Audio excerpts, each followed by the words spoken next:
एक जंगल में एक खरगोश रहता था। सर्दियों के दिन थे। खरगोश का गाजर खाने का बहुत मन था। वह गांव की ओर चल देता है। गांव में जाने से पहले खेतों में उसे गाजर की खुशबू आने लगती है। वह एक गाजर के खेत में छिपकर बैठ जाता है। तभी वह देखता है कि उस खेत का मालिक किसान गाजर इकट्ठी कर रहा है। किसान सारी गाजर इकट्ठी करके घर की ओर चल देता है। खरगोश भी उसके पीछे पीछे चल देता है। घर पहुंचकर किसान अपने छोटे से बेटे से कहता है, बेटे, ये गाजर रखी हैं, मैं खेत में काम निपटा कर आता हूँ, तू इनका ध्यान रखना, कल इन्हें शहर में बेचने जाएंगे। खरगोश उनकी बातें सुनकर सोचता है, आज ही गाजर चुरानी पड़ेंगी, कल तो ये इसे शहर में बेच देंगे। किसान के जाने के बाद वह धीरे धीरे गाजर के ढेर के पास पहुंच जाता है। लेकिन वह लड़का उसे देख लेता है और उसे भगाने लगता है। तभी खरगोश लड़के से कहता है, भाई, मैं तो तुम्हारी मदद करने आया था, मुझे गाजर का जरा भी लालच नहीं है, मेरे पास तो बहुत गाजर हैं। लड़का उससे पूछता है। तू कैसे मेरी मदद करने आया है?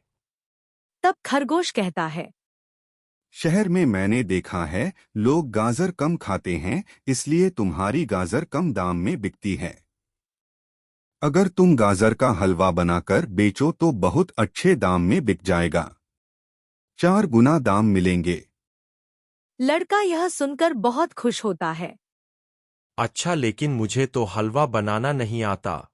खरगोश कहता है, तुम क्यों चिंता करते हो, इसमें से आधी गाजर मुझे दे दो, मैं शाम तक हलवा बनाकर दे जाऊंगा। लड़का कहता है, नहीं, अगर पिताजी को पता लगा गया तो मेरी पिटाई कर देंगे। खरगोश कहता है, लेकिन अगर तुम अपने पिताजी का फायदा करोगे तो वो बहुत खुश होंगे। जब तुम्हारे पिताजी गाजर बेच रहे हो, तुम उनसे छिपकर हलवा बेचते रहना, बाद में जब तुम उन्हें ज्यादा पैसे दोगे तो वो बहुत खुश होंगे। लड़का उसकी बातों में आ जाता है और गाजर उसे दे देता है। खरगोश गाजर लेकर मजे से घर आ जाता है। कुछ देर बाद किसान घर आता है तो लड़का उससे कह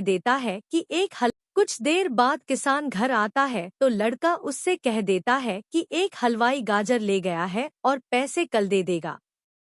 अगले दिन किसान का बेटा खरगोश का इंतजार करता रहता है, लेकिन वह नहीं आता। उसे बहुत गुस्सा आता है। शाम को जब किसान उससे पूछता है तो वह सारी बात बता देता है। किसान कहता है, मूर्ख, कभी खरगोश भी गाजर का हलवा बना सकता है, वह तुझे मूर्ख बनाकर गाजर ले गया। इस कहानी से हमें यह सीख मिलती है कि किसी पर भी आंख बंद करके विश्वास नहीं करना चाहिए, खासकर तब जब वह व्यक्ति अजनबी हो। जरूरी है कि हम सही और गलत का फर्क समझें।